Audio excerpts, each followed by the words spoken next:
আসসালামু আলাইকুম, সবাই কেমন আছেন? এই যে দেখুন, আজকে আমি এখানে 4টা পাবদা মাছ নিয়েছি। পাবদা মাছটা ভুনা করব, সেই রেসিপিটা আমি আপনাদের সাথে শেয়ার করব। পাবদা মাছটা আমি সুন্দর করে কচলিয়ে ধুয়ে নিয়েছি। ধুয়ে নেওয়ার পর এখন এখানে আমি লবণ, হলুদ আর মরিচের গুঁড়া দিয়ে মাছটা আগে সুন্দর করে আমি মাখিয়ে নেব। মাছটাই দেখুন, এমন ভাবে একটু নরম মাছ মাখানো হলে একটু আলতো আলতো ভাতে মাখাবো। মাখানো হলে এখানে একটু আমি লেবু চিপিয়ে দিব। আসলে লেবু চিপিয়ে দিলে মাছটার একটা আষ্টা দুর্গন্ধ থাকে, এটা আর করে না অনেকে, মাছ আষ্টা দুর্গন্ধের জন্য খেতে পারে না। এভাবে কিন্তু মাখিয়ে রেখে আপনারা খেতে, মাছটা আমি আধা ঘন্টার জন্য মাখিয়ে রাখবো। আধা ঘন্টা মাখানো হলে আমি চুলায় একটা প্যান বসিয়ে দেব। প্যানের মধ্যে আমি তেল গরম, প্যানটা গরম হলে ওখানে আমি তেল দিয়ে আমি মাছটা ভেজে নেব। এখানে আমি 4টা মাছ একসাথে ভাজা যাবে না, আমি দুইটা দুইটা করে ভেজে নেব। এটা যেহেতু নরম মাছ, একটু আস্তে আস্তে আলতো ভাবে এটা উল্টাতে হবে। এই যে দেখুন, এক পাশ ভাজা হয়ে গেলে আমি উল্টিয়ে দেব। দুই পাশে আমি মাছটা ভালোভাবে ভেজে নেব। মাছটা আসলে এইভাবে আমি আস্তে আস্তে করে ভেজে নেব। এই যে দেখুন, মাছটা যখন ভাজা হয়ে গেছে তখন আমি এটা তুলে নেব। মাছটা ভাজা হলে আরো 2টা মাছ আছে, ওই 2টা মাছও আমি ভেজে নেব। এই যে দেখুন, আমি আরো 2টা মাছ দিয়ে দিলাম। এইভাবে আমি এখন, হ্যাঁ, এই 2টা মাছও আমি এইভাবে ভেজে নেব। ভাজা হয়ে গেলে আমি এখানে চুলায় হলো যে মাছের প্যানটার মধ্যে আমি দিয়ে দেবো, পেঁয়াজ দিয়ে দেবো। মাছ যেহেতু ভুনা করবো, আমি এখানে পেঁয়াজটা একটু বেশি করেই দেব। এই দেখুন, পেঁয়াজটা আমি হালকা বাদামি কালার করে ভেজে নেব।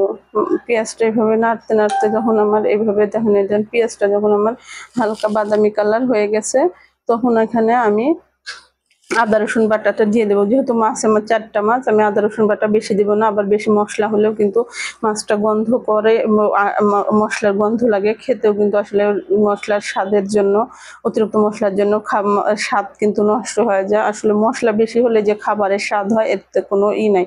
মশলাটা আসলে সবসময় পরিমাণ মতো দিতে পারলে আসলে সবকিছু স্বাদ বাড়ে।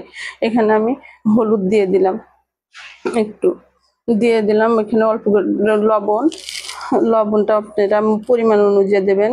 এখানে মরিচের গুঁড়া দিলাম আমি একটু অল্প করে, কেননা এখানে আমি একটু কাঁচামরিচ কাটা দেব। এখানে আমি ধনিয়ার গুঁড়া দিলাম, জিরার গুঁড়া দেবো। আসলে মাছে তো আমার সব মশলাই আমি ব্যবহার করি।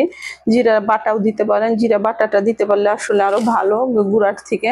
কিন্তু তারপরেও আমি এখন মাঝে মধ্যে কিছুতে আসলে জিরা গুঁড়া দিই, কিছুতে বাটা দিই, এভাবে দিয়ে যে দেখুন মশলাটা যখন এই যে দেখুন কষানো, এইভাবে একটু ঢাকনাটা খুলে আমি এই যে দেখুন এইভাবে মশলাটা যখন কষানো হয়ে আসবে, তখন এখানে আমি এই যে টমেটো কাটা আর কাঁচামরিচটা দিয়ে দিলাম। আসলে কাঁচামরিচের যে কোনো জিনিসের স্বাদ বাড়ে, আর কাঁচামরিচটা আমি আসলে পরে দিই, এই কারণে পেঁয়াজের সাথে দিই না। আলাদা একটা সুন্দর একটা ফ্লেভার থাকে, তাহলে কাঁচামরিচের আর এই ফ্লেভারটা যদি আমি পেঁয়াজের সাথে ভেজে নিয়ে চলে যায়, তাহলে এখানে আমি পানি দিয়ে দিলাম।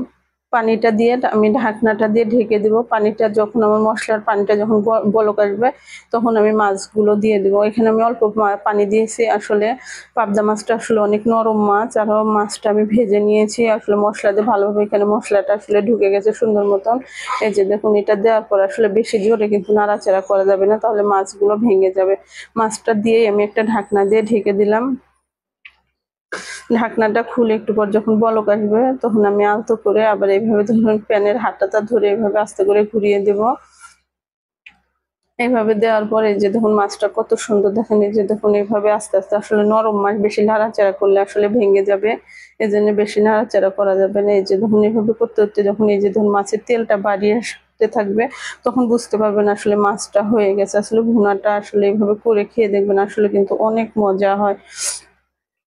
মজা হয় আসলে পাবদা মাছটা সবকিছু দিয়ে ভালো লাগে, যেহেতু নরম মাছ, ধুন্দুল দিয়েও রান্না করলে অনেক মজা লাগে। আমি কিন্তু আসলে ভুনা সবকিছু দেখে, আমার ভিডিওটি যদি আপনাদের ভালো লাগে, আমাকে একটা লাইক দিয়ে আমার চ্যানেলটি সাবস্ক্রাইব করে দেবেন, করে দেবেন। ধন্যবাদ আপনাদেরকে। আর এইভাবে আসলে মাছটা এভাবে ভুনা করার চেষ্টা করবেন, খেয়ে দেখবেন আসলে মাছটা কত মজা হয়।